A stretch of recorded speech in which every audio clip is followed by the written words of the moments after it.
So welcome back, ladies and gentlemen.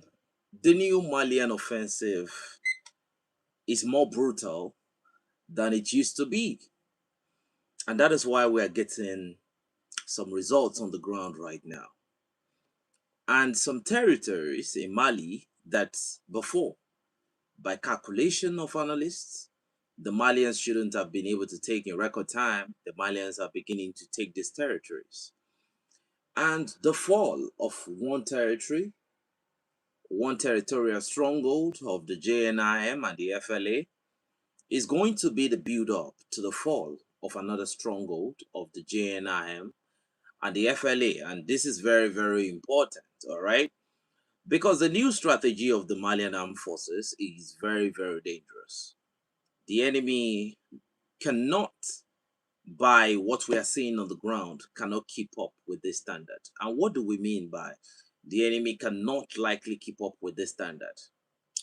The Malian Armed Forces are not just taking territories.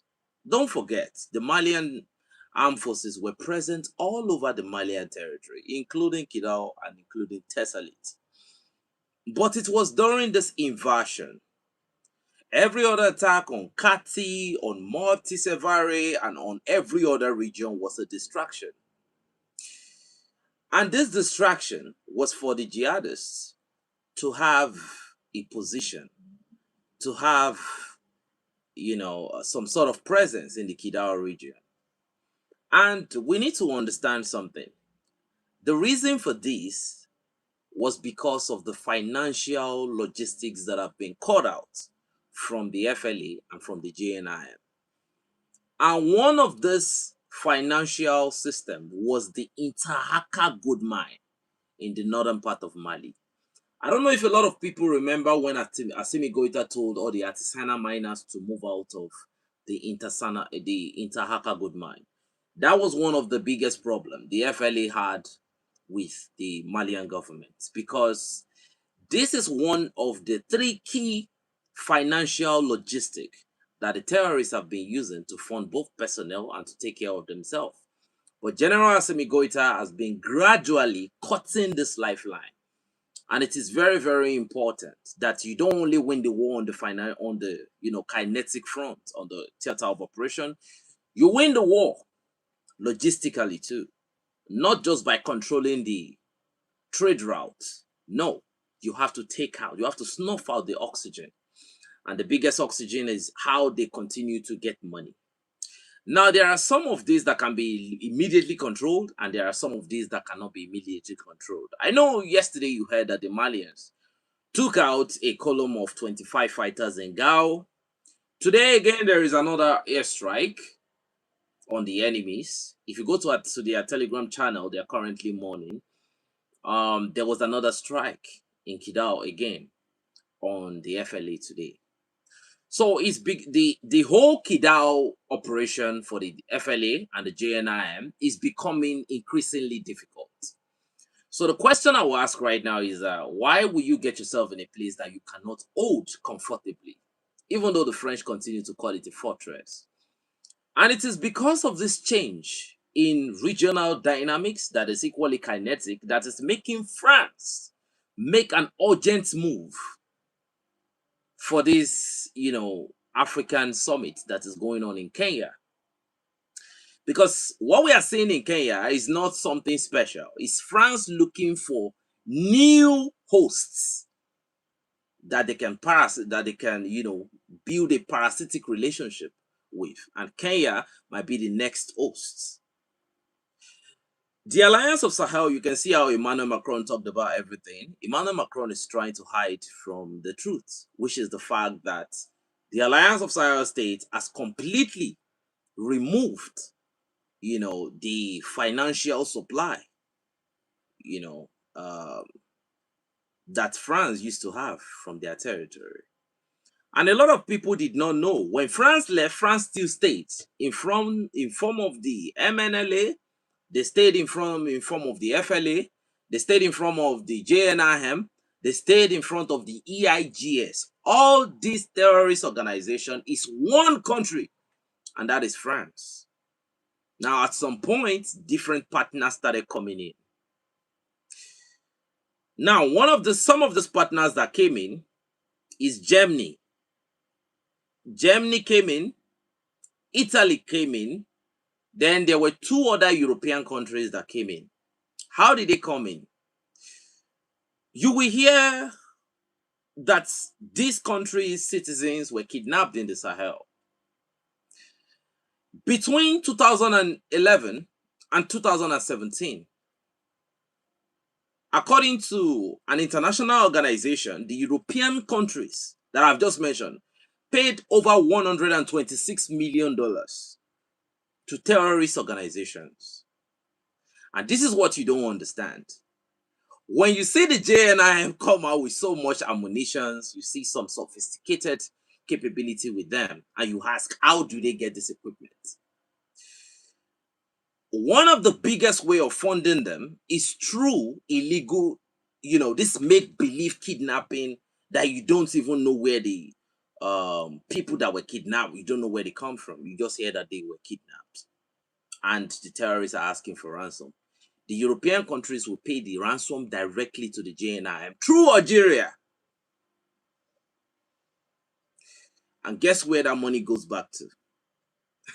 The money goes back to the people that just paid the ransom. How? They exchange for weapons and ammunitions. So it's a very, very disgruntled relationship. And that is one of the things that creating a security network, a robust security network in the Sahel, has stopped. And the French did not like it. And that was why they were shouting that the Malian Armed Forces were attacking civilians. All of this is just to create destabilization, because either you like it or not, the destabilization always end up enriching the pocket of the French. Now, the second option here is the illegal gold mine. And that is where we are right now. That is the biggest problem, because the illegal gold mining operation, the illegal lithium mining operation, is equally related to the logistic routes. Now, the first way is through kidnapping. I know you must have heard recently that, there was this missionary pilot of the United States that got kidnapped in Niger. They said 100 yards away from the presidential palace. How they calculated the yard, I don't even know. They said he lived 100 yards, right, from the presidential palace. They said he was kidnapped in Niger and brought to Mali. Now, the funny thing is that this guy does not exist.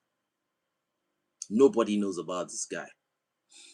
But it was a way of funding the terrorists before this major incursion. This was a regime change operation. Emmanuel Macron has 1 more year to get out of government. So what he is doing right now is he doesn't want the revolutionary leaders in Africa to outlast him, because it will be a disgrace on his record. Now, we're not expecting anything different from the next French president. This is the French deep state policy. I want you to get it. This is not Emmanuel Macron. Emmanuel Macron is not the enemy here. From Charles de Gaulle to, Sarkozy, to all of them, it is the interest of the deep state of France that you are seeing manifesting on the ground in form of terrorism in the Sahel. So Emmanuel Macron is just representing, and there is a greed from Emmanuel Macron here. Emmanuel Macron is trying to is trying to be the new Charles de Gaulle. He's trying to outdo the rest. And that's why you see him struggling and, using different strategy. Now, I take us to the next chapter. The current advance of the Malian Armed Forces, most especially in Anefis, in Aguelk, in Gao, is a very, very critical development, and we need to talk about it. The Malians are not advancing like they used to advance. All right? Mali held 100% of their territory before. Mali was the only country among the 3 alliance of Sahel states that held 100% of the country. But what you had before was the terrorists establishing an illegal They call it a parallel logistic route. So what do I mean? There is a government road. Let's say there's a federal road here. But there is another road in the bush that you don't cover for whatever reason. So the troops are present on the ideal road, but these jihadists, they operate covertly, so you don't even see them. They launch asymmetric assaults. That is why you heard the Malian minister said they are fighting against faceless enemies. And that was where the principle of asymmetry came in. Now, what we have right now is that this recent provocation has further blessed the beats of France. Why? Because the Malians are no longer controlling the major routes. They are controlling both the major routes and the parallel route. And this is where the biggest problem is coming from. La Bezenga was like a toll gate for the terrorists. La Bezenga was a toll gate. Sometimes the Islamic State contests with the JNIM for control of that region. So you hear that they are currently going back and forth. They were trying to control that route because it was a key route. So let's say they operate in Nigerian territory, tomorrow they are in Mali, next tomorrow they are in Burkina Faso. So a takeover of that region was a complete breakdown in the logistic network. That was why I said the Malians have been able to take the La Bezenga region. Keeping the La Bezenga region is even more important than taking the La Bezenga region, because that is one of the most important logistic routes for trading, transportation of the goods that have been mined through artisanal means, transportation of drugs, transportation of explosives that have been smuggled through the illegal route. Now the problem we have right now for the terrorists is that the Malians are now taking both the legal route and the illegal route. And why have the Malians been able to dislodge the enemies from this location is because the Malians are no longer going with vehicles. They are going with all capabilities. So when they deploy right now, I wanted to show you a video. I'll post on my Telegram channel. The Malian Armed Forces blew up another improvised explosive device. I know recently you've not heard from any source that the Malian Armed Forces ran into an improvised explosive device, because every deployment right now is a complete deployment. Both the engineering sabers, the Air Force, the infantries, they are all going out right now. So there is surveillance, there is aerial power, there is, in fact, it's a unit. Almost every deployment at this point in time.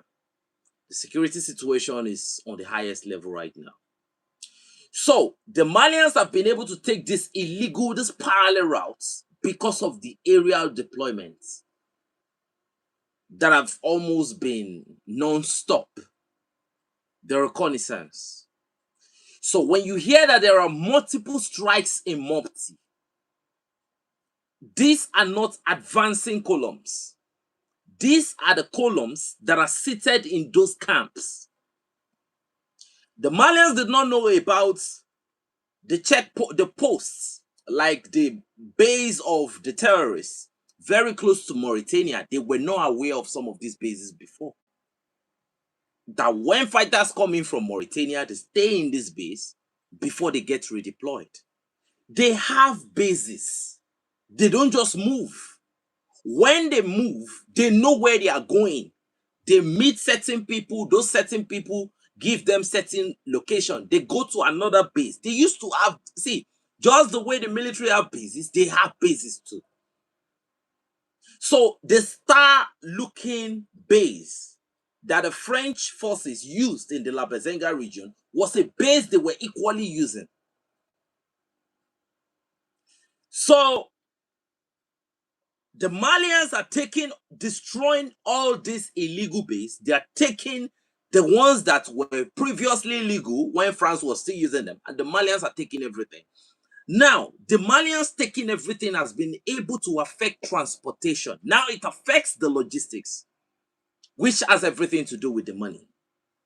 Now, when they dislodge some of this region, most especially in the northern part, some of the illegal gold mines, in Mali, is very, very easy to find gold. Take your device, move around, you might be lucky. That is Mali for you. So most of this region, they've been dislodged from this region. And that is why the terrorists are out to attack both the civilians and the military. And when I talk about the civilians, the plan is to blow up convoys, not just convoys. The plan is to blow the power grid, not just the power grid.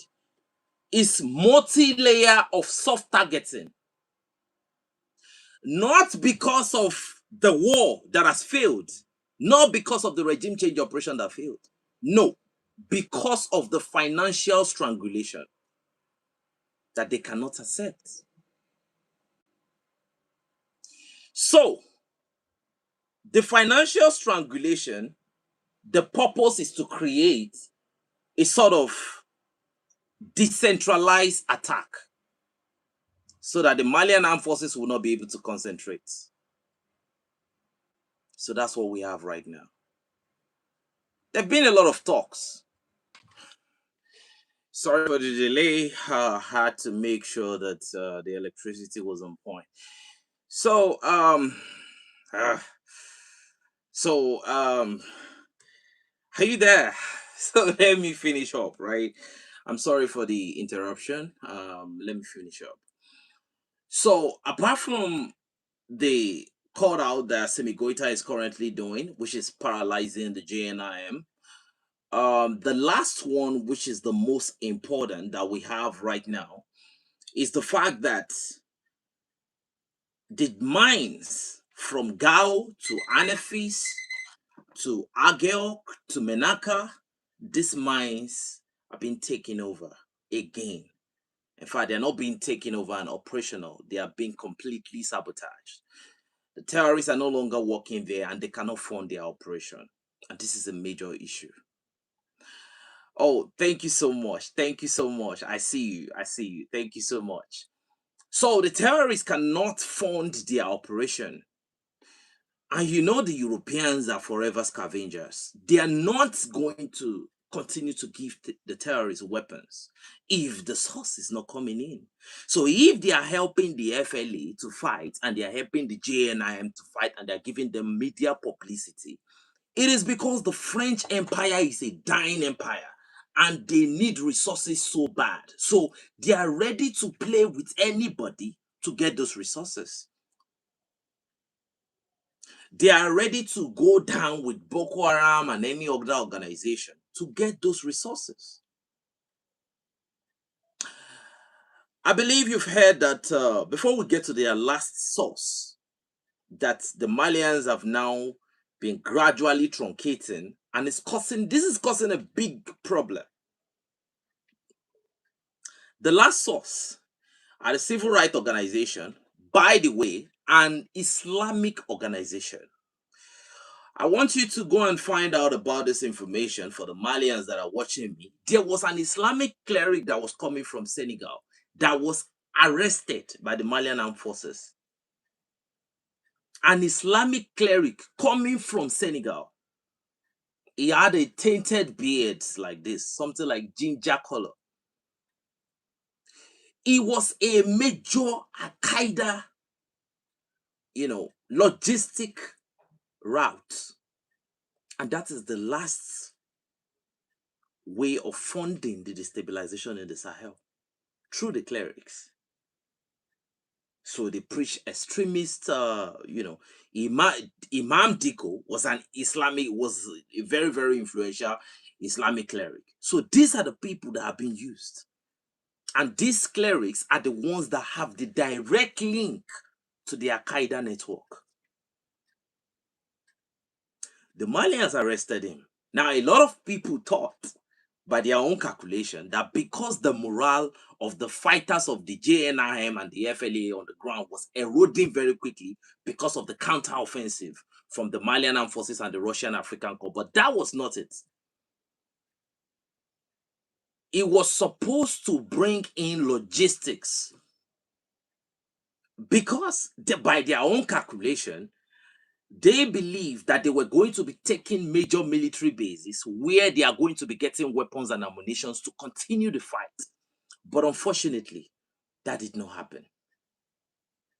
So the number one objective of attacking Kati was to flatten the building of General Sadio Kamara. The second was to infiltrate the major military base there and get to the theater, theater of weapon theater, and get equipment and everything that they are going to use to continue the whole operation, and that was not possible. So it was this desperate call to re-strategize. That was where you have some of these imams trying to come in. And why do they use these Islamic clerics? I want you to understand something. Mali is predominantly a Muslim nation. Niger is predominantly Islamic. Burkina Faso, almost the same thing. So these nations, they have their citizens, they have serious level of respect for their clerics. So in these places, when the cleric speaks, and that is one of the biggest problems of Africa, when the cleric speaks, it's as if they are hearing the word of God. Some people, they don't even care. As long as the cleric is talking, God is talking. And they see this as a weakness. The Westerners, they see weaknesses. They don't see belief. And that is why they're using these imams. A good God helped the Malians to be able to identify this imam very quickly, and they arrested him. And that is why you see that the whole operation died down. Have you seen any major Malian military base overrun? Have you in the last 7 days, 8 days, 9?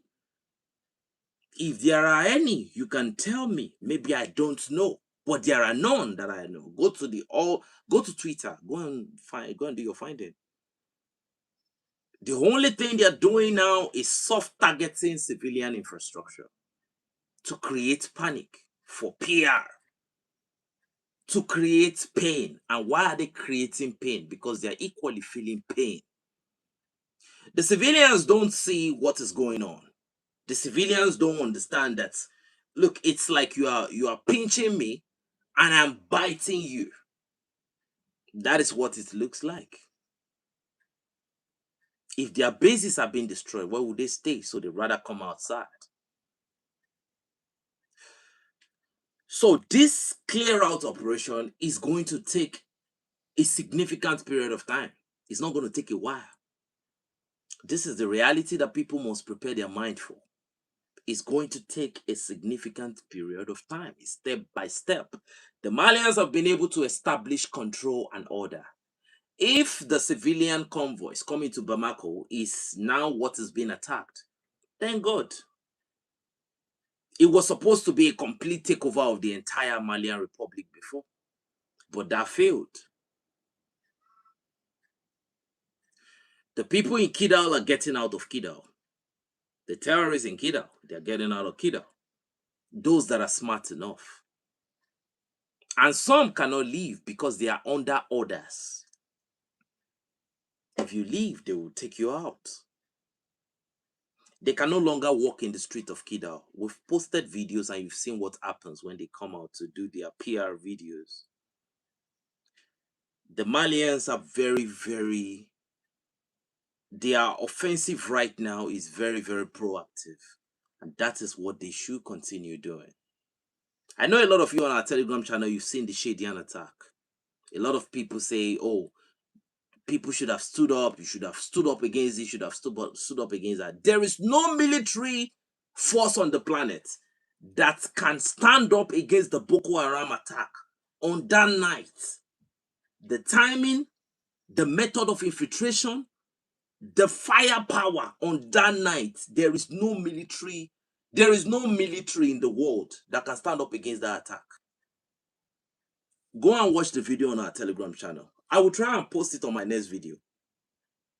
It was as if they had unlimited bullets. The Shadian general staff came out and they gave a false report. I know you've seen that the Shadians are all over the place. They're searching for Boko Haram right now. The reason is because the damage on that night was excruciating, painful, because the report you are seeing in the paper was not the reality. The Chadian forces lost a lot of personnel on that night. That was a whole garrison that was taken out. No, the reason why Chad is being attacked right now is because of the stance of Chad. The forces that attacked Mali was supposed to attack Burkina Faso. So since they failed in Mali, the Burkina Faso operation was out of the window. They already had the uniform prepared. Burkina Faso was supposed to be the next target. So since it has already failed in Mali, look, once you are exposed, it has failed. And the moment you knew that they've completely failed in Mali was when the internal saboteurs were, when they started picking them up with significant evidence.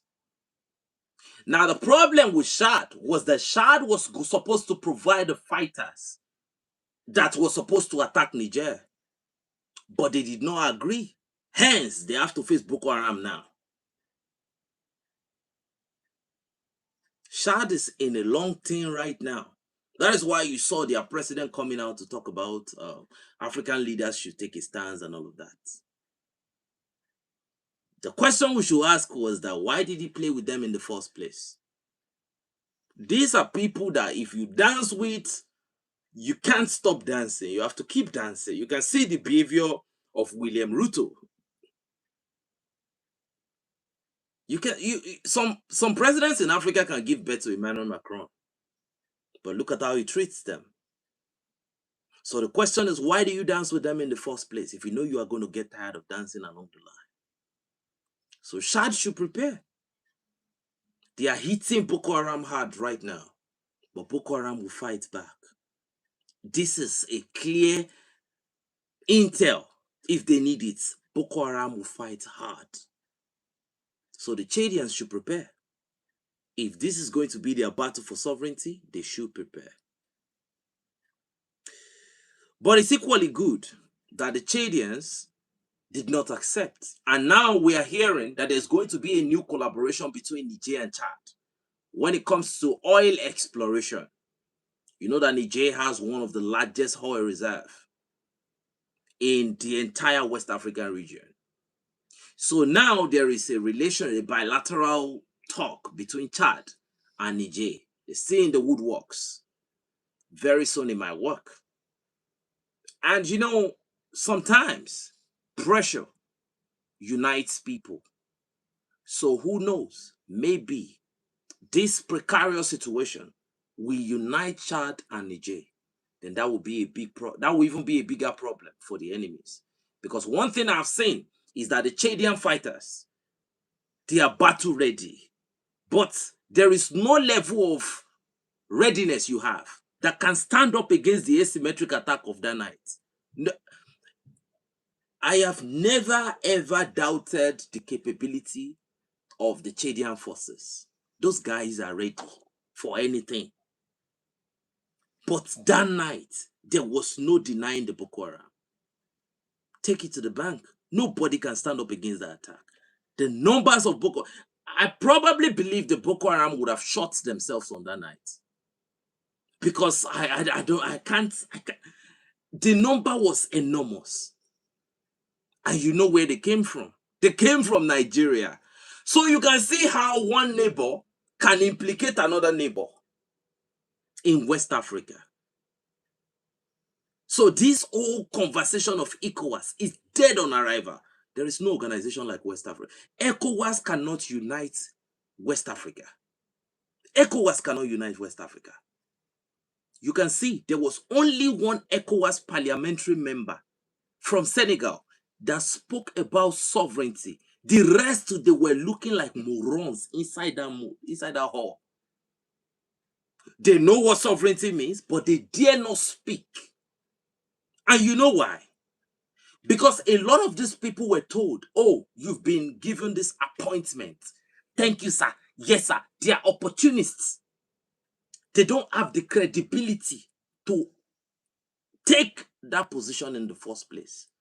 So when you talk about sovereignty, these are not people that have any type of knowledge of what sovereignty means. A Nigerian senator was asked, what do you mean by harmonize? A senator, he could not even explain. So the leaders you have in Africa, when you look at their performance, you should not expect anything. Look at Ruto. He's one of the greatest criminals in the history of Africa, and he will never be forgotten. This guy has entered the book of history. So we will see what happens. But right now, the Malians are already addressing the root cause of this problem. Because you won't solve this problem on the battlefield. When you have a country like Nigeria next to you, where half the population, if Nigeria is 300 million and above, and I believe that is the actual population, and you have more than half of that population below poverty level, if you allow the JNIM to continue their artisanal mining and to keep the logistic route and to continue their shadow parallel logistics, they will be able to continuously fund this war. So that is why you see for every airstrike, a lot of people continue to ask this question: where are they getting the fighters from? But the Bible said, money answereth all things. So a Bharatiya Akinshi drone has just dropped the TNT and probably 250 fighters are gone in a whisker. But they still have the money. And when they enter those terrains where poverty is the order of the day, you have Almajiris. They can easily get these fighters. How do they pay for these capabilities they are using? How do they pay for the AK-103s? SMGs? How do they pay for all these things? They pay because they can either pay with minerals or they can pay with the taxations. Because there are some artisanal miners that are equally mining. There are some external foreign entities that are equally mining illegally in that region. And they will fund the terrorists equally to stop the government forces from even approaching that region. And the Malians are addressing this issue. Burkina Faso have been addressing this issue for a while. The Malians have just started addressing this issue. Now we are hearing that the Malians are going to be establishing what looks like a VDP. And that is the best solution to this problem. But then, the core values needs to be addressed. This whole incursion into Mali was possible because there were accomplices within Mali. If you have 1 million people that don't have a traitor, those 1 million people, they will outperform 10 million. If you have 1 million people that don't have one traitor within, they will outperform 10 million that have just 10 traitors. What I'm going to say finally is that I love the turnout I'm seeing from the Malian citizen. I'm seeing the dozos. They are saying they are ready to join the VDP. A lot of Malians are ready to join this fight. Good for the Malians. This is your land. This is your resources. Africans are standing with you.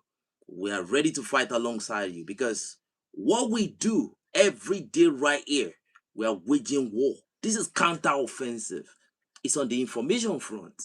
That's why you see me come every day. It's not easy. It's not about anything. It's hard. It's draining. But we come every day because there are equally people that don't sleep every day. We go extra mile to look for information because there are people on the other side that go extra mile to look for information.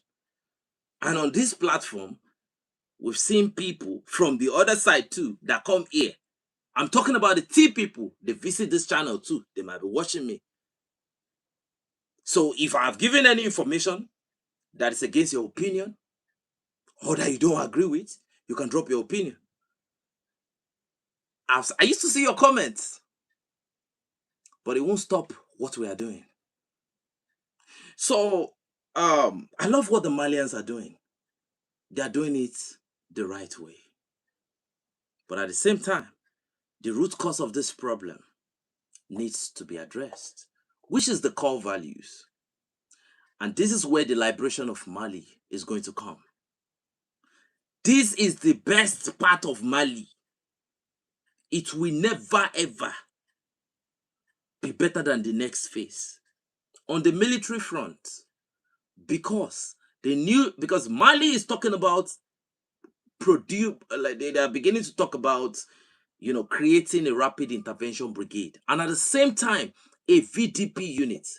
These two things are going to be very, very pivotal to the next decade of the Malian military revolution. Now, why am I saying this?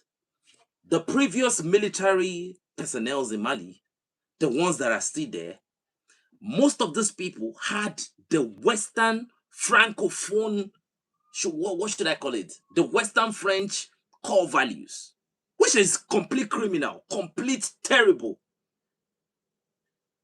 When they tell you about the history of Charles de Gaulle. They teach you guys about the French Revolution. They don't build the Malian forces to understand, they don't understand what sovereignty, Malian sovereignty means.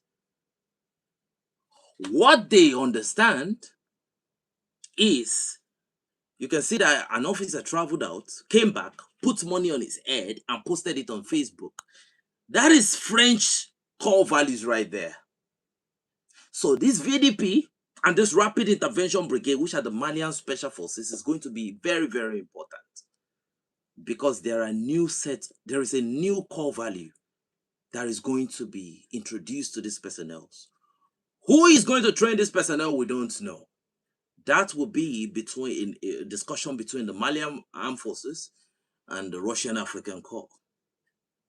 Matter of fact, it should be the Malians that should train their forces right now. It should be indigenous Mali. Like, the next products in Mali will be the best for Mali. Thank God Mali has dumped France, and France should remain in that dump forever. The next product that Mali is going to build is going to be the best product they ever had. Burkina Faso, go and look at the type of products Burkina Faso is building right now. The best of the best. They have nothing. They don't really have that French core values.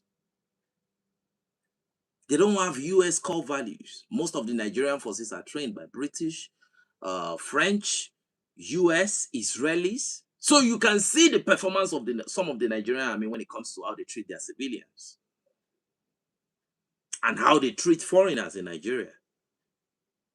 But in Burkina Faso, most of their rapid intervention battalion right now, most of their VDPs, all their forces right now are being trained inside Burkina Faso by Burkinabes.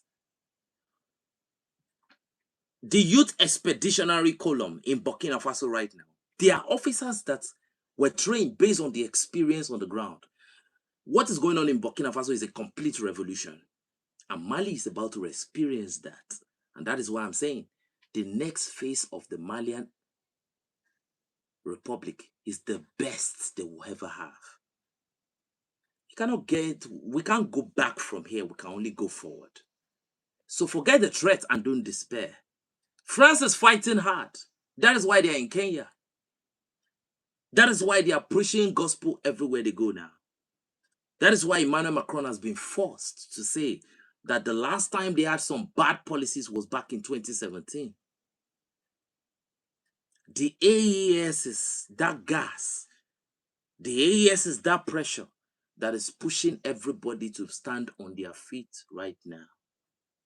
The AES is showing the alliance of Sahel and showing the AES is showing the entire Africa that time has changed. Even ECOWAS are trying to change right now.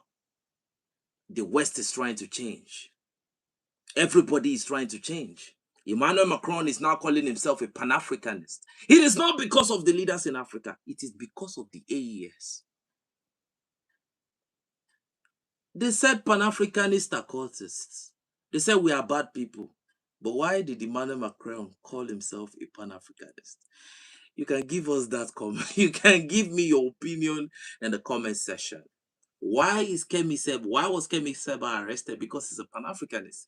They said there are some people in Africa that call themselves Pan-African. They said they are ultra-African people. They are very, very wicked. They are impervious to idea. They don't like growth. They don't. But why did Emmanuel Macron call himself a Pan-Africanist?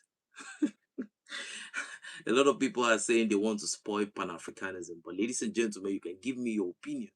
If they condemn the Pan-African movement and they are equally claiming to be Pan-African right now, does that even make any sense? So, ladies and gentlemen, representing the Andre community today, I really appreciate you coming. It's your boy, Sensitive Andre, signing out and I'll say before I go. I really, really want to say thank you and God bless you. Let the fight continue. We love the fact that Mali has not given up. Kenya is about to experience a new period of their entire lives. And we will be here to watch. Congratulations to the Kenyan people. It's Andre telling you this today. Mark my words.